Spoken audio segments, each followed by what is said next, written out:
Hey everybody, what's up and welcome back to today's video guys. And today guys, I'm going to go and be showing you how to add reviews to your Ecwid store. This is a very simple thing to do, so make sure to watch this quick and easy video till the very end and follow my steps correctly so you can make sure that this works the same for you and you can do this yourself. But yeah guys, let's get straight into it.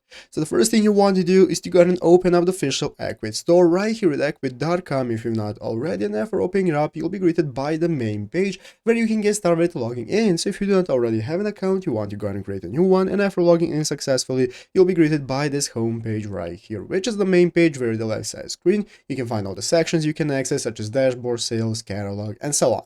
So let's go ahead and take a look at how we can get started with adding reviews to our store. So what you want to do guys is go right here at the left side screen and you want to find this option right here that says apps. So by finding apps, you have the option to open up your apps or the app market. You want to open up the app market. Opening up the app market is going to go ahead and show you a list of all the apps that you can use with your store. And what we want to do guys is use the search bar right here in the upper left corner. By using this search bar, you can search for reviews. After you search for reviews guys, it's going to give you a list of all the applications related to reviews that can enable you to get started with adding reviews to your store. So what you can do is take any of the applications right here that you want. As you can see, this is going to enable you to show customer reviews on your website. So to install it, just go ahead and upgrade to a plan that supports applications and install it to your store. After that guys, you'll be able to access it and start using reviews for your store, easy as that. So I hope this video was helpful. If it was, make sure to leave a like, subscribe to the channel. So guys, thanks for watching, take care and bye.